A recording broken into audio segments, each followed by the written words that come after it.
informação, tanto conhecimento, tanta coisa para agregar na nossa vida, né? Na nossa evolução, na evolução do universo. Mesmo. Expansão do universo somos todos nós que fazemos, né? Cada um fazendo a sua parte vai. Ah, mas primeiro, meu som tá legal? Tá dando para ouvir bem minha voz? Vamos fazer Aqui, um teste. Eu não cheguei a perguntar, mas eu estou te isso. ouvindo. O pessoal Sim. responde. E aí depois veio o livro A Ciência para Ficar Rico. Aí eu comecei, né? Aí o que é isso? Existe uma substância amorfa que permeia, penetra e preenche os interespaços do universo. Eu tenho até hoje memorizado, né? Os interespaços do universo. Um pensamento nessa substância produz a coisa imaginada pelo pensamento. Aí eu comecei a fazer meus testes, né? Com lei da atração, física quântica. E até hoje eu me lembro o primeiro teste que eu fiz, que foi de uma saia plissada rosa.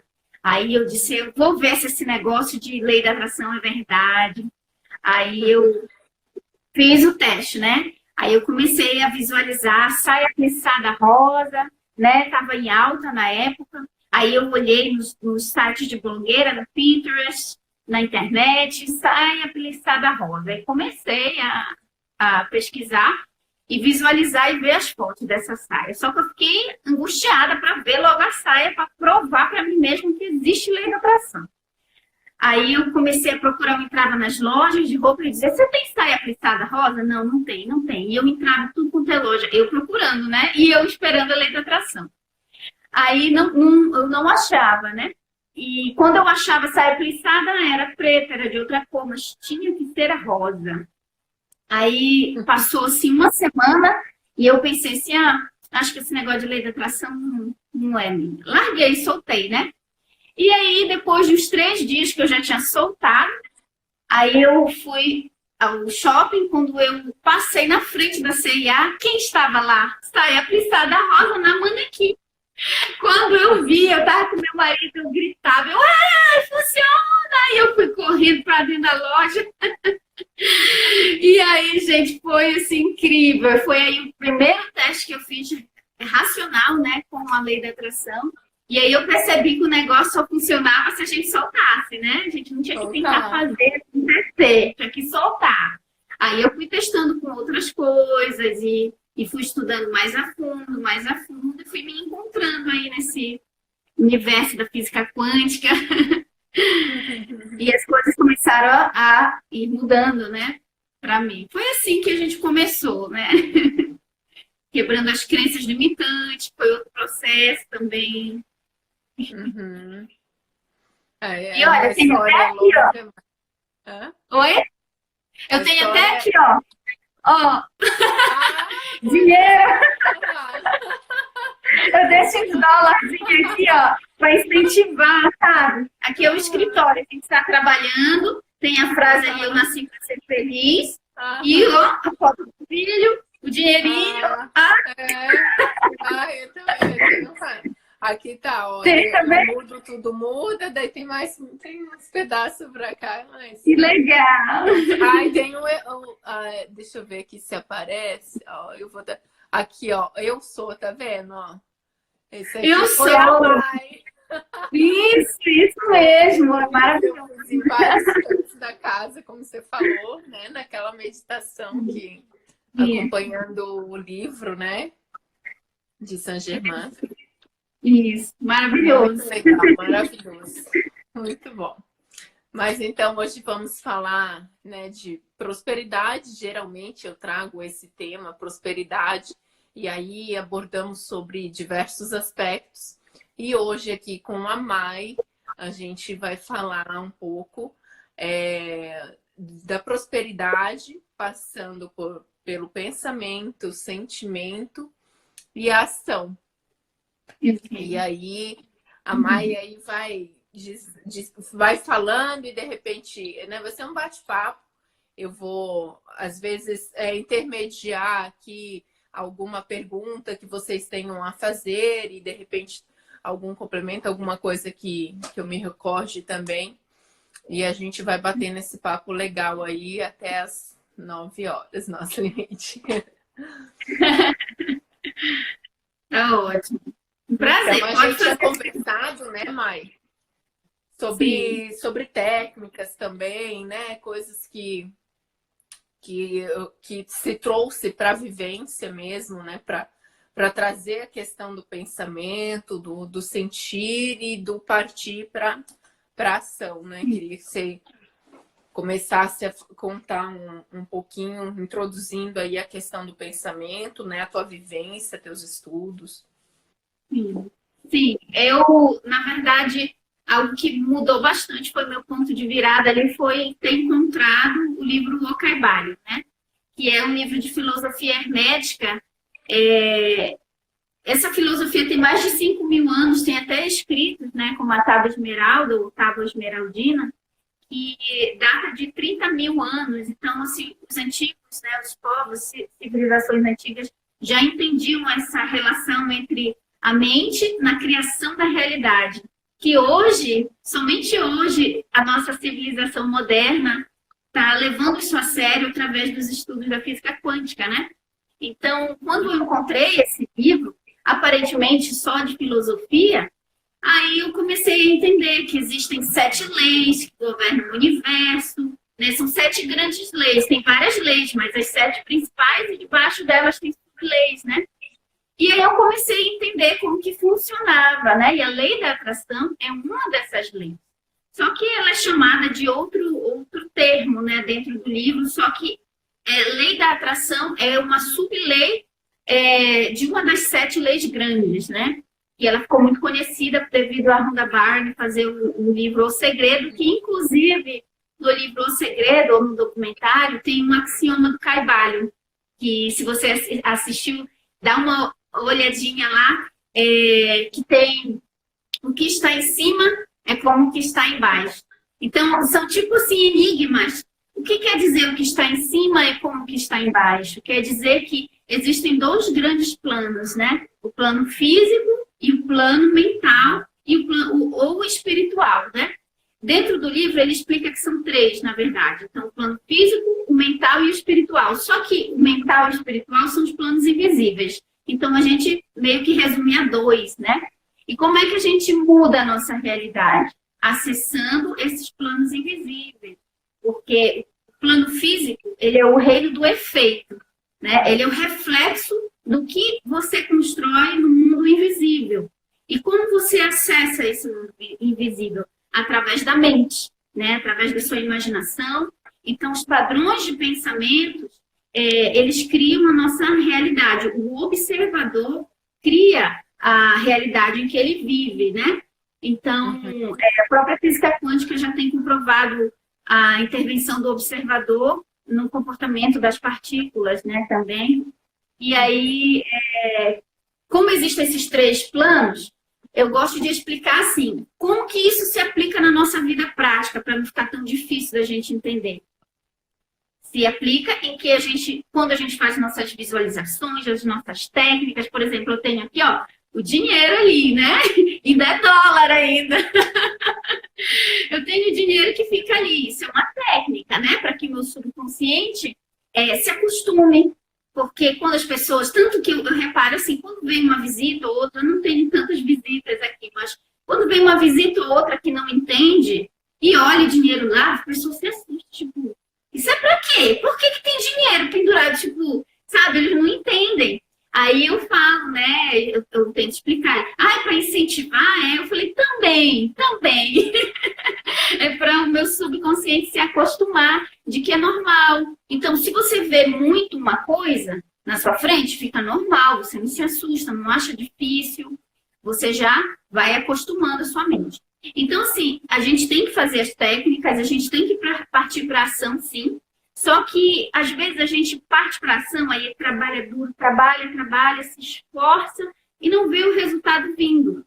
Então, o que acontece? Por que isso acontece? Porque uma das suas 3 partes, né, não estão em congruência, que seria a parte, né, da visualização, que é a parte mental, onde você visualiza, você tem seus padrões de pensamentos, e a parte do sentimento, né? Se você está visualizando um sentimento, porque muitas pessoas fazem as visualizações, as técnicas, elas visualizam, mas elas não sentem. Então, o sentimento, ele dá validação de que aquele pensamento, ele está sendo, como eu gosto de dizer, que eu aprendi com Saint Germain, alquímico. Então, ele está sendo alquímico, ele está produzindo um efeito no universo. Você está emanando a energia, o sentimento está confirmando que a visualização está funcionando. Então, se você visualizar e não sentir nada, nada, nada, nada, tipo, eu estou visualizando gratidão. O que acontece com uma pessoa grata? Ela começa a rir, ela não aguenta, ela começa a rir. Então, quando eu fico no caderno da gratidão, eu fico realmente imaginando tudo aquilo, agradecendo, e chega as bochechas dói, tanto que eu fico rindo. Mas eu não forço o riso, vem natural. Então, assim, o sentimento tem que estar congruente com o teu pensamento, com a tua visão, e a ação. Então, a partir dali, quando você sai, por exemplo, palavras que a gente fala no nosso dia a dia, conversas que a gente tem, está dentro do espectro da ação. Porque você emite um som, você emite comandos com a sua boca, com a sua voz, né? Com as suas atitudes, e aquilo é a sua parte de ação, a parte física, material. Então a pessoa faz, ela sente, está tudo maravilhoso. Mas sai dali, ela vai falar mal, ela vai reclamar, ela vai dizer que não tem, ela vai dizer que está difícil, que o Brasil está com crise. Aí ela desfaz, aí ela diz, poxa, mas eu já visualizei tanto, eu tô 3 dias, eu já vi gente até falar que tá 5 meses, mas eu duvido muito, sabe? Se eu acho que a pessoa faz, aí para, e faz, e para. Mas acho difícil 5 meses e não acontecer nada. Então, seja, a pessoa faz ali e ela já se desgastou fazendo visualização e sentindo, mas ela sai de lá e ela destrói o próprio castelo dela com as palavras negativas, com as conversas negativas, ou não tomando as atitudes que precisa. E só para ilustrar esse ponto das 3 partes, né? Por exemplo, eu queria muito um carro. Na época, recém-casada, eu não tinha, assim, R$1 para comprar, né? Já tinha gastado em lua de mel, em casamento, em tudo. E não tinha R$1 para comprar. Aí eu descobri, logo depois do casamento, né? Depois de 2 meses de casada, que eu estava grávida. Eu digo, agora que eu vou precisar de um carro, né?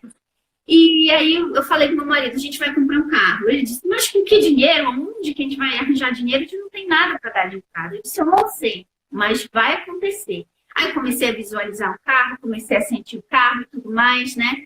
E aí eu falava para as pessoas assim, olha a minha parte da ação, dizia, gente, eu quero comprar um carro. Se vocês souberem quem está vendendo, aí meu marido fica, meu Deus, com que dinheiro eu penso que vai comprar? Né? Aí eu dizia, gente, eu quero comprar um carro e tal. Aí eu falava para ele assim, amor, vamos no feirão, vamos ver quanto é que tá, vamos fazer simulação. Ele dizia, mas como? A gente vai no feirão, a gente vai na concessionária e a gente não tem o que comprar. Eu disse, não interessa, nós vamos fazer nossa parte. Aí a gente visitou, passamos assim, e demorou um pouquinho, né? Eu fiquei 1 mês, assim, todo fim de semana tinha feirão, ou ia na concessionária, aí eu fazia a simulação, eu dizia, e dando 5 mil, quanto é que fica? Aí eles faziam a simulação. E eu toda interessada, meu marido me acompanhando, achando um absurdo. Aí eu disse, não, mas vai acontecer. Até que a gente entrou numa concessionária e o rapaz foi muito legal mesmo. E aí ele disse, eu falei, olha, moço, vou ser sincera pra você. Eu não tenho R$1 para dar de entrada. Você pode fazer um carro parcelado para mim, né? Porque era a única forma que naquela época eu acreditava que eu podia ter um carro, né? Porque a manifestação vem de acordo com a nossa consciência, acha que é possível, né? Eu poderia ter ganhado um sorteio, mas a minha consciência só me permitia acreditar que eu só poderia ter um carro parcelado sem entrada. E foi como eu consegui, porque a minha consciência havia determinado isso. E aí o rapaz disse, tem um aqui para você. Aí me mostrou o carro, 0 quilômetro lá, completinho, bem legal, sem entrada, e ficou com uma parcela tão boa que ninguém acreditava. Tinha gente que deu 10 mil de entrada e pagava mesmo tanto de parcela que eu.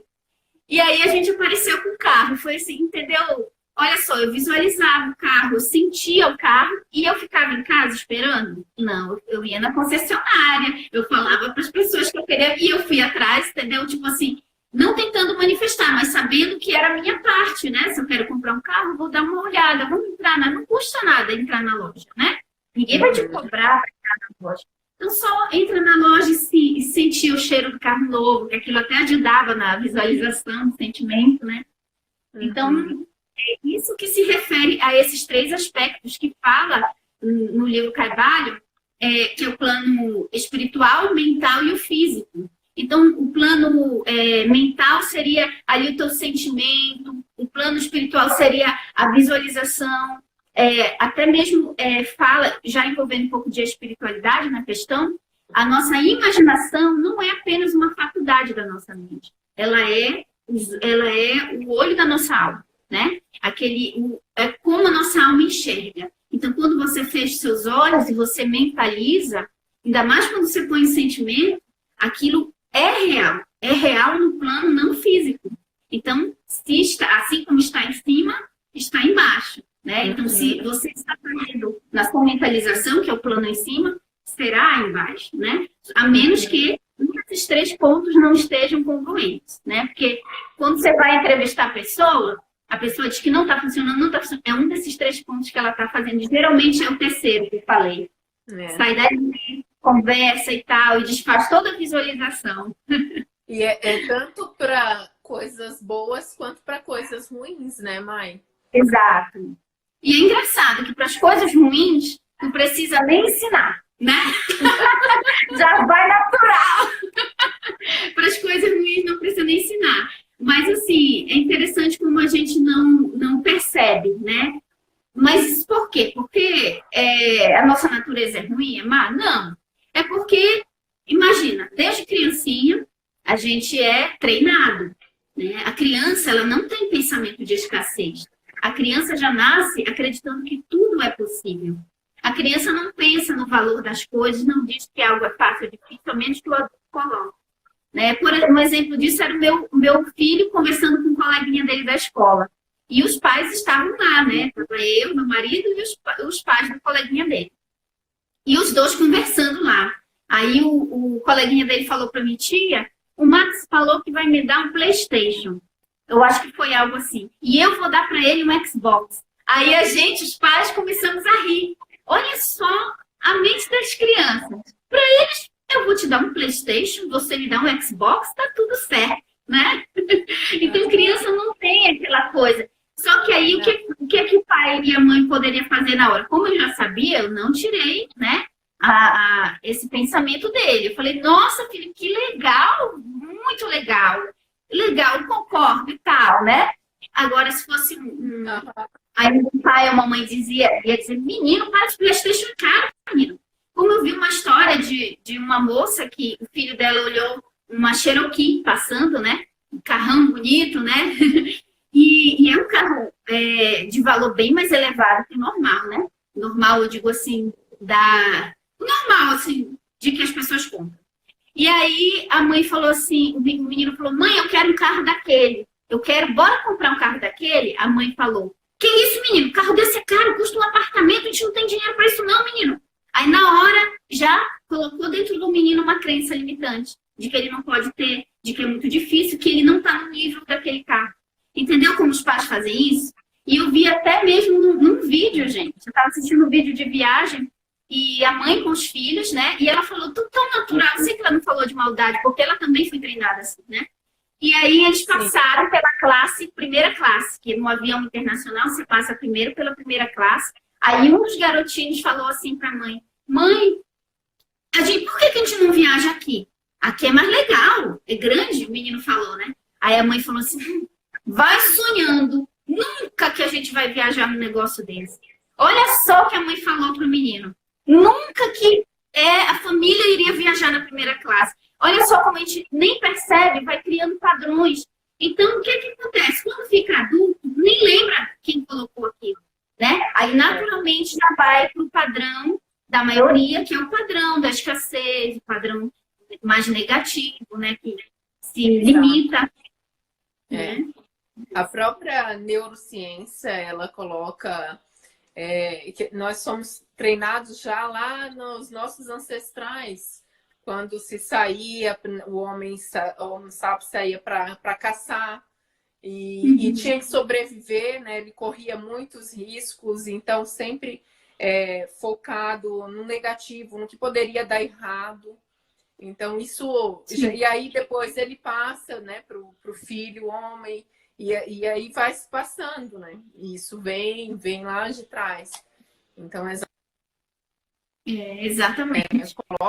a neurociência já colocou assim que a nossa mente, o cérebro, ele está altamente treinado, já enraizado, né, por questões negativas. Por isso que é muito fácil a gente pensar, sentir e agir, né, de forma negativa.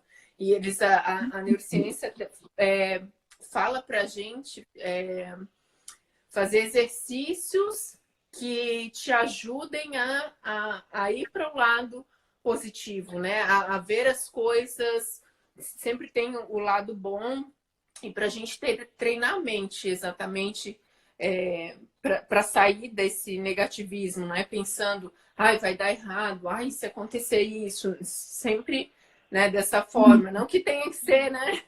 Aquela pessoa, né, neurose só positivo, mas realmente a gente tem essa tendência, né? De acordo com a neurociência, eles falam né, o pote da gratidão, um caderno da gratidão, são exercícios que treinam a sua mente a estar buscando as coisas boas, a observar as coisas boas e agradecer. E aí tem uma química cerebral bem legal, né? De fato, sem dúvida. Concordo completamente.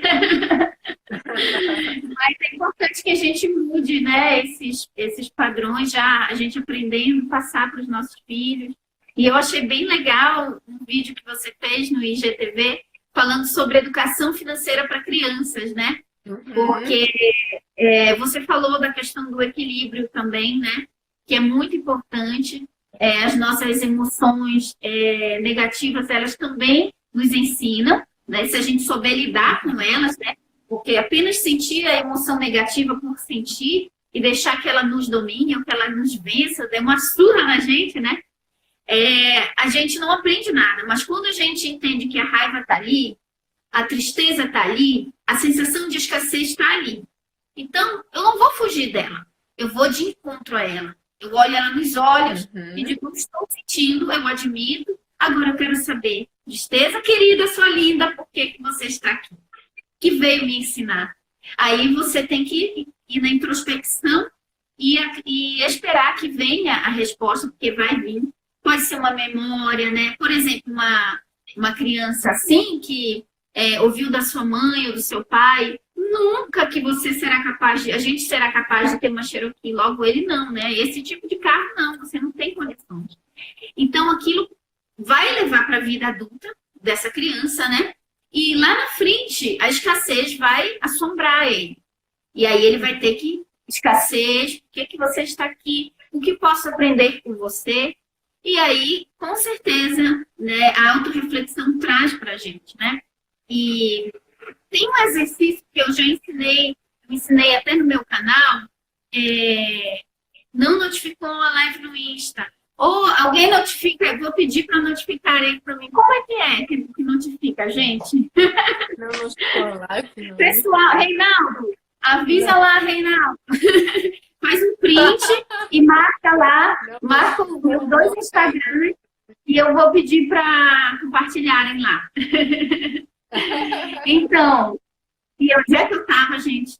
Então, um exercício que você já explicou uma vez. Isso, eu já ensinei no canal uma vez, que é um exercício justamente de cura das memórias com relação à escassez. Quando foi que a escassez entrou na minha vida a primeira vez? É importante você saber, porque sempre vai ser quando você era criança, porque a criança não nasce acreditando na escassez, né? Ela acredita que tudo é muito fácil, né? E na verdade, o universo nos dá, né? A criança, ela entende. Só que aí, as memórias vão sendo colocadas na criança, né? Os novos padrões. E aí, gente, eu fiz esse exercício. O exercício é você fechar os olhos, respirar, ficar em estado meditativo e você pergunta para o teu subconsciente ou pergunta para o teu eu superior, centelha, né, como eu chamo. Pergunta, quando foi a primeira vez em que a escassez entrou na minha vida? Você fala 3 vezes. quando foi que a escassez entrou pela primeira vez na minha vida.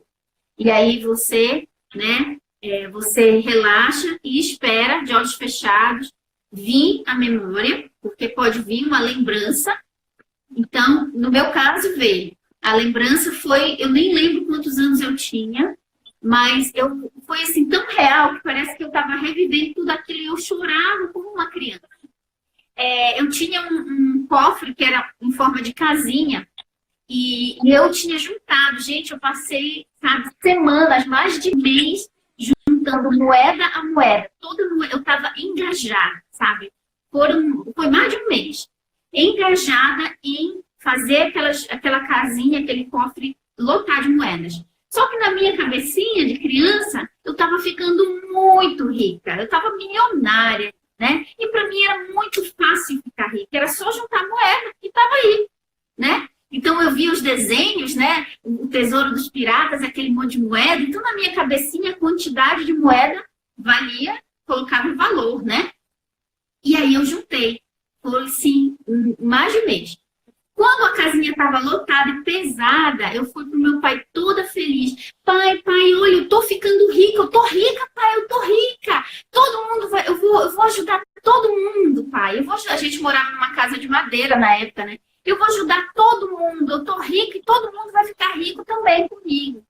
Aí o meu pai olhou para aquilo, né? E ele não fez de maldade, eu sei, né? E ele olhou e disse: "Ô, minha filha, você não tá rica, não. Isso são só uns trocados. Não vale muita coisa." Gente, naquele momento, meu mundo desabou e a escassez virou, né, presente na vida, né? Ali entrou naquele momento. E aí ele disse: "Me dá aqui que eu vou levar essas moedas, né, para a farmácia do teu avô, que ele tá precisando de troco." E aí eu chorei tanto. Quando ele me devolveu, eram assim pouquinhas notas assim, que referentes à quantidade de moedas, né? Aí eu me senti, eu nem quis as notas, joguei as notas, chorei tanto, eu me senti assim, totalmente, eu me senti pobre, eu me senti, sabe, escassa, impotente, que não ia mais ter outra oportunidade, porque eu achava que era fácil ficar rica. E aí foi, e essa memória veio, e eu chorei tanto, e eu fiz um Ho'oponopono rapidinho para perdoar meu pai por esse acontecido, né? E aí eu fiz um Ho'oponopono rápido para ele ali. E aí eu me imaginei, eu, adulta, indo até eu criança, e abraçando, e acolhendo essa criança e dizendo assim: "Você é próspera, você é abundante, você..." E curando essa memória.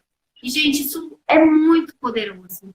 De fato, quando a gente identifica. Mas é preciso perguntar para o subconsciente. Isso serve não só para escassez, serve para rejeição, sentimento de inferioridade, tudo. Em algum momento na sua infância, esses sentimentos entraram.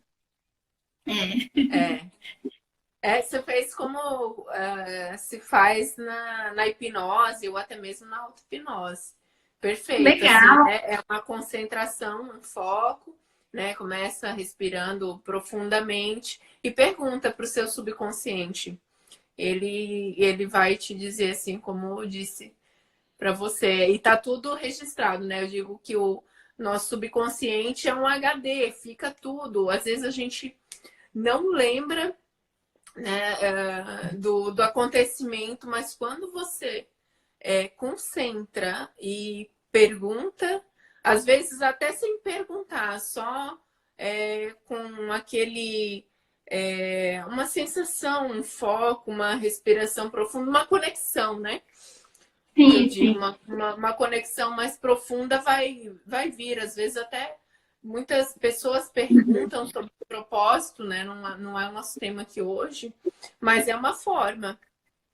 Até como a Mai falou dessa questão de criança, eu queria até resgatar, porque eu estava terminando de ler um livro ontem, que falava exatamente o que a Mai falou aqui, sobre, e eu já tinha lido em outras literaturas também, essa questão da criança, o quanto ela não vem com crenças, né? A gente vem ao mundo, puro, é lindo de se ver uma criança brincando, né? E às vezes interagindo sem essas crenças que nós temos. Mas o que acontece? O ambiente que ela cresce, o que ela é inserida, tanto familiar como secundário, escolar, enfim, vai moldando essa criança. Então, essas questões que a Mai colocou, que acabam, tipo, falando que a criança, você nunca vai fazer isso. A gente, né, não é, até porque antigamente, né, a gente não tinha tanto acesso à informação, hoje nós temos, então a gente sabe que isso influencia de forma negativa no desenvolvimento da criança, pode atrapalhar futuramente, trazer essa crença limitante para ela, mas que a gente tente até, porque muitas pessoas, assim, de repente, assim, talvez na nossa geração, posso dizer, nós fomos moldados para crescer, trabalhar e ganhar dinheiro. E por vezes, muitas pessoas escolheram a profissão por dinheiro, porque dava mais dinheiro ou para continuar coisa que a mãe fazia, o pai fazia. Se era advogado, também tem que ser, e isso foi imposto. Sim. E aí aquele dom, aquele talento, né, aquela vocação que a pessoa tem, que era desperto quando criança, que ela não tem formatado, e aí o adulto vai lá e formata, né? Então, da gente tentar ao máximo, quando criança, perceber isso. Ver quais são as aptidões dela, deixar até estimular, né, para que apareça, enfim, para ela ser uma pessoa próspera, para ela, porque o dinheiro vai ser consequência na vida dela. Isso, de fato. E esse ponto também de vocação também está andando junto com a área da prosperidade, né? A área financeira. Porque a prosperidade, ela vem naturalmente quando você está cumprindo o seu propósito de vida. Quando você está alinhado com a missão da tua alma, né? Então, bem naturalmente. E também entram crenças limitantes de escassez quando criança, dependendo da profissão que você tenha a vocação. No meu caso, era professora, né? E eu sou professora hoje, né? Me formei em letras, professora de inglês e agora professora de filosofia hermética, de lei da atração, de tudo isso. Gosto muito de ensinar. Lá no meu canal, todo mundo gosta quando eu estou no quadro ensinando, porque é a missão da minha alma. Só que quando eu era criança, né, eu tinha 12 anos, quando eu olhei ali na rua e vi as crianças brincando de bola, empinando papagaio, pipa, né, que chamam. E aí eu pensei assim, nossa, essas crianças estão aí sem fazer nada, o pátio da casa dos meus pais é grande. Aí eu peguei, né, material escolar e eu chamei, crianças, venham aqui. Eu tinha 12 anos. Venham aqui, olha, eu vou dar aula para vocês. Aí eles vieram, começou assim com umas 5 crianças, depois foi para 10, depois foi para 15. Aí estava lotado o pátio da casa do meu pai. E aí eu falava, pai, compra isso, compra aquilo. Aí ele ia comprando, e aí ficava assim, a parede, né, lá do pátio, que era um pátio fechado, assim, com grade na frente, eu fiz um mural para pendurar os desenhos deles. E assim, eu dava aula para eles toda tarde. Ajudava no dever de casa, 12 anos. Aí, no fim do ano, eu fiz um Natal para eles, uma confraternização onde eles chamaram, né, os pais deles, eu convidei para os pais virem, e os pais vieram, teve gente até apresentação de música com violão. Sei que o negócio ficou imenso, que uma menina de 12 anos fez. Aí depois eu encerrei, né, de fazer, meus pais disseram, não, tá ficando muito movimentado aqui em casa, não dá para ficar.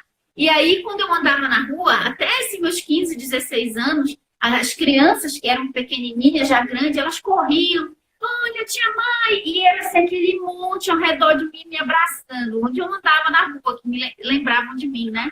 E aí, o que acontece? Eu já sabia, eu dizia, eu quero ser professora, eu sei que é professora, eu quero ensinar. E aí, eu ouvia, geralmente, dos adultos, né? Oh, coitada, professora não dá dinheiro, ser professor, coitada, pobre.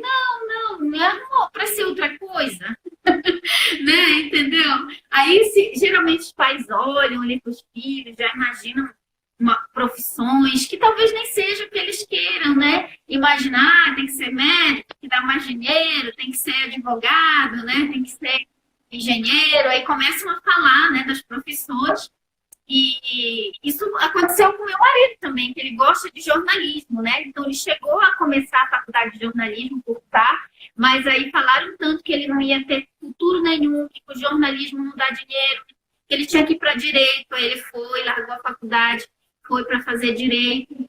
E aí ele fez, se formou em direito e tudo mais, trabalhou na área, mas hoje ele é mais jornalista, né? Tem voz de jornalista, aparência de jornalista, escreve texto de jornalista. Aí eu falo isso para ele, né? Então, e gosta, né, dessa área. Então, isso também, a vocação também pode estar ligada ali com a questão da prosperidade, da escassez, né? Que é importante a gente estar seguindo o nosso propósito de vida, porque aí você sente que você está no fluxo. E quem está no fluxo do universo, o universo traz naturalmente o que tem que vir, né? A prosperidade que vem é natural. É isso. Nisso que eu acredito também. O Mai, eu acompanhei aqui, mas não vi vários comentários, mas nenhuma pergunta. Não sei se alguém quer fazer alguma pergunta, já estamos aí na finaleira. Mas me veio aqui uma questão para perguntar, para compartilhar aqui, para você falar também. Tem pessoas que têm essa dificuldade como você falou, pensa, né? E aí não tá congruente as outras, né, os outros pilares, vamos assim dizer, né? O sentimento e a ação. O que na tua percepção e na tua experiência faz com que ela não consiga unir esses três pilares? Com certeza algum bloqueio, né? Ou você não começar pelo passo certo, né? Embora esse que é mais fácil, né? Porque às vezes é difícil da gente identificar quais bloqueios a gente tem, né? Então, ao longo da prática, você vai identificando. Mas esses três passos, né? Essas três áreas, que seria o pensamento, o sentimento e a ação, né? Então, o primeiro passo é o pensamento. Começa por aí. Mudar os seus pensamentos. Então, começando a mudar os pensamentos, você vai começar a mudar os seus sentimentos. Então, no início, pode ser que quando você faça suas visualizações, quando você fique observando os seus pensamentos, você não consiga ainda produzir o sentimento congruente com o pensamento. E a ação também não. Mas tudo começa no pensamento. Então, quanto mais você praticar a observação do pensamento, os exercícios de visualização, e eu sempre recomendo a meditação, porque a meditação já foi cientificamente comprovado a eficácia dela no nosso cérebro, na nossa saúde, na diminuição da ansiedade, e você aprende a ter domínio maior dos seus pensamentos. Então, quanto mais você medita, você, digamos assim, você doma a tua mente, porque a mente, como dizia Neville Goddard, né, é um animal selvagem, um cavalo selvagem, você tem que montar nela e puxar as rédeas e domá-la, né? Então, senão ela domina você.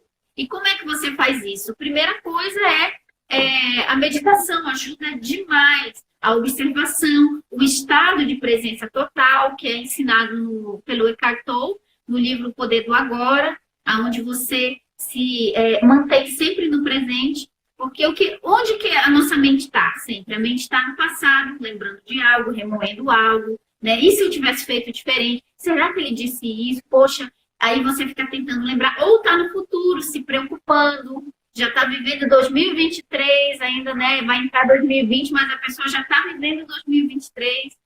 Então, quando você medita, você começa a controlar a tua atividade mental. Então, o primeiro passo é você focar nos teus pensamentos. Ainda que você ainda não consiga que as tuas ações e o teu sentimento estejam congruentes, você vai ajeitar a casa do pensamento primeiro, dessa área do pensamento. Então, meditando, fazendo as visualizações, e conforme você faz disso uma prática, naturalmente o sentimento vai começar a aparecer. E aí você vai ter duas áreas ali ajeitadas, arrumadas, congruentes. Aí depois a área da ação já vai ser mais fácil, porque você já dominou teu pensamento, teu sentimento, e a ação vai vir naturalmente. Só que o que acontece? As pessoas priorizam a ação. Elas primeiro querem agir, porque a ação é algo que a gente está vendo no mundo físico. Já o sentimento e o pensamento é invisível.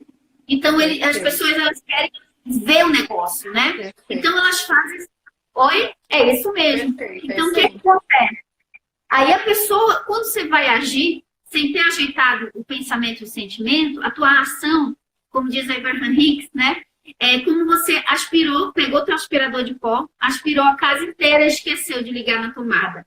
Aí você sua, esse aspirador tá pesado. Já tentou aspirar com o aspirador desligado? O bicho até pesa. Você faz uma força muito maior e não limpa nada, não funciona nada. Então, isso que acontece com a maioria das pessoas é que elas partem para... Aí, se eu fizer isso, aí eu faço aquilo. Aí vai lá e faz.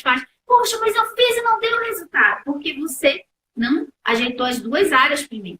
E é interessante que a ação, ela vem naturalmente como uma inspiração do nosso subconsciente, da nossa alma, quando a gente ajeitou a mente e o sentimento. Aí vem aquela inspiração. Nossa, eu acordei inspirado. Se eu fizer isso, eu nunca pensei nisso. Então, aí você vai para a ação, entendeu? Então, primeiro liga o aspirador na tomada e depois vai aspirar. Aí bota para ferver o aspirador, mas não esquece de ligar na tomada. E como é que a gente liga esse aspirador na tomada? Né? Colocando em ordem o pensamento e o sentimento. Aí a ação ela vai vir naturalmente. E quando você fizer essa ação, você vai ter a ajuda de todas as forças do universo do teu lado, fazendo tudo acontecer e você vai sentir que não é tão pesado. Você vai ter até vontade de fazer mais, porque você está no fluxo ali, né? Então, esse é o meu conselho. Começa com a meditação, depois ajeita a visualização, trabalho, sentimento e a ação vai vir. É isso mesmo. Cuidando daqui, tudo se resolve. Porque flui. Flui. Você falou da meditação, e se eu não me engano, teve a Graziella que falou sobre a ansiedade, e a gente sabe que tem a questão do tempo, do universo, né? Ela perguntou como que trabalha a ansiedade. E você já colocou bem assim que a meditação é uma das ferramentas, mas assim, para pessoas tão ansiosas, às vezes elas fecham os olhos, né? Tentam e, enfim, né? Acabam desistindo, né? Por esse controle. Mas eu digo assim, não desista. Vai tentando diariamente. E começa por poucos minutos. Meditações guiadas, porque muitas... para quem está começando... Realmente, né? Vem vários pensamentos.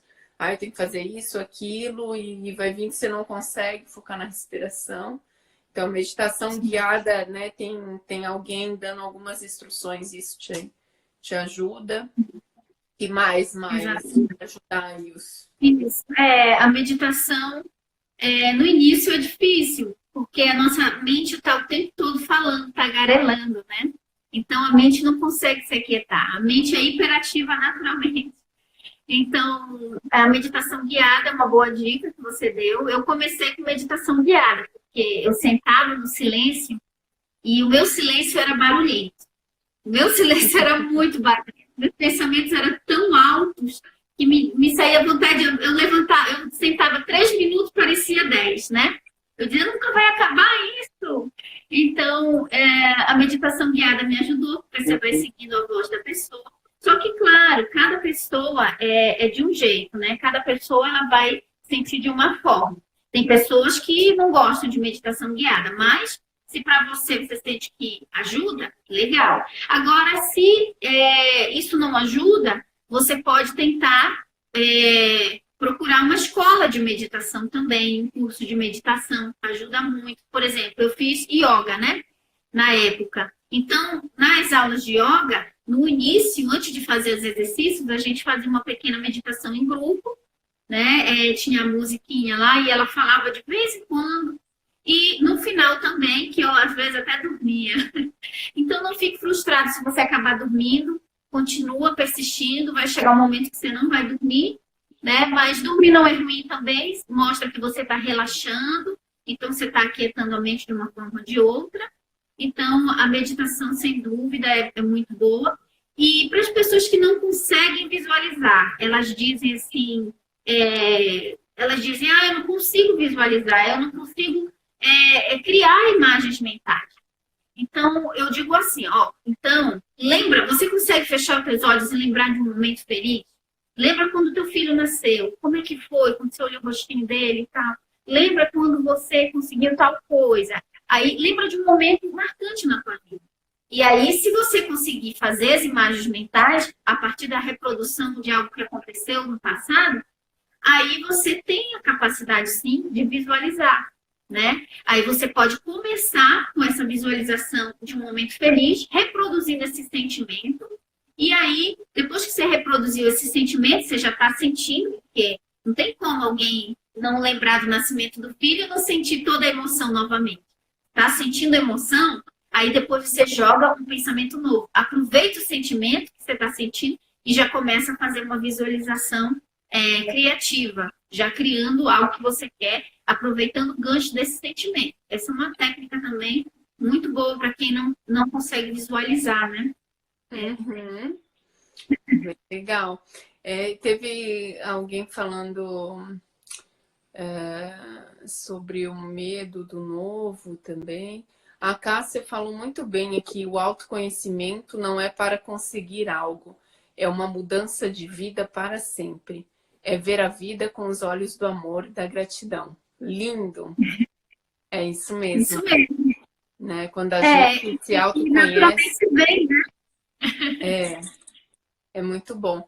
E a Mai colocou uma técnica agora, e aproveitando que alguém colocou aqui sobre o medo, e já trazendo a questão da ansiedade também, que foi traga, e outros sentimentos indesejáveis, coisas que a gente não gosta, mas enfim, mas pelo menos tenha consciência de que eles estão ali, isso já é um passo bem importante, né, do autoconhecimento.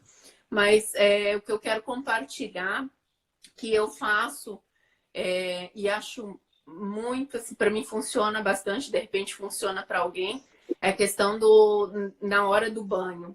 Quando aquela água, né, do banho cai, você relaxa, mentaliza que a água está levando pelo ralo todo o sentimento de escassez, de medo, de ansiedade, de tristeza, enfim, fecha os olhos, sinta a água caindo, relaxando sobre seu corpo e levando todo sentimento que desagrada.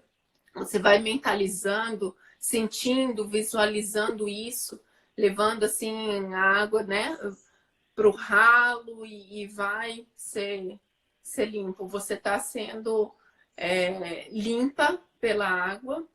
Você vai mentalizando e sentindo isso. Para mim funciona muito bem, assim, já faz um tempo que eu faço e de vez em quando tem algo novo, já faço de novo, mas o momento que eu tomo banho é um momento assim de conexão. Geralmente também vem mil coisas, mil insights. Né? Meu subconsciente começa a conversar comigo, vem outra. Tanto é que se eu tenho que sair do banho, já tenho que sair anotando, porque senão depois vai fugir. É verdade, legal. Exatamente. E é interessante que você citou o exemplo do banho, né? É algo que no livro do Eckhart Tolle ele fala que a gente está tão fora, né, das coisas que às vezes a gente toma banho, não, ai, será que eu lavei meu cabelo? Não lembro, né? Porque tá tão fora. Mas quando você tá no banho, assim, sentindo a água, né? Sentindo o cheiro do shampoo, do sabonete, sentindo, você está presente. E é nesses momentos que vem essa conexão que você mencionou. Começa a surgir os insights, as ideias, né? E esse é o tipo de conexão que a gente tem com o nosso subconsciente ou com o nosso eu superior, né? Então, são os momentos daí que vem a inspiração e a criatividade. Então, a partir desse insight, como você falou, tem até que sair do banheiro para eu anotar para não esquecer. Aí você foi induzida, inspirada para ter uma ação. Porque você ligou o aspirador de pó primeiro na tomada e foi aspirar, né? Então é assim. Mas já tentou tomar uma ação sem inspiração? Você fica ali, eu não sei. Aí você força sua, tem 1000 ideias, mas nenhuma parece fazer sentido. Então, é falta de ligar o aspirador na tomada. Essa conexão. E às vezes. E a conexão é tão simples. É como você falou, Ana. É um simples banho onde você sente, você está ali, faz a visualização de que aquela água está levando tudo. Você está no momento presente sentindo a água, usando o terceiro sentido. Ou fazendo uma caminhada. Né? Ou até desbloqueando as suas crenças, né? A água está desbloqueando todas as suas crenças limitantes, até de forma inconsciente, as que não estão conscientes, né? Mergulha nisso, concentra, que com certeza faz diariamente, banho é uma coisa diária, né? Para nós brasileiros. É verdade. E a gente não tem como esquecer, como não fazer. Fica assim um ritual mesmo de conexão. Muito legal. Já tive muitos insights no banho também. Tem? A gente tem bastante coisa parecida, gente. O meu pai e o pai da Mai eram bancários, né, Mai? Isso, meu é aposentado. Meu também é aposentado e a mãe nordestina, né?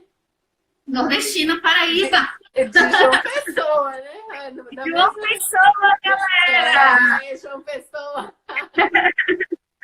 Eu vou lá visitar em janeiro, vai ser bem legal. Ver a praia. Legal. Porque eu tô devendo uma visita lá para a família. Mas, Mai, nosso tempo tá acabando, falta 2 minutinhos para a gente não simplesmente cair. Eu agradeço de novo. Muita, muita, muita gratidão. Ainda mais por hoje ser, né, um dia, um portal aí para quem, né, está conectado. E eu vou me dizer que é um portal de prosperidade. Do dia 11/11. Tem técnica, né, também de prosperidade, aí aproveitando esse portal 11/11. Mas, enfim, agradecer você, todo o seu conhecimento, a sua disponibilidade, o seu amor, o seu carinho por todos nós.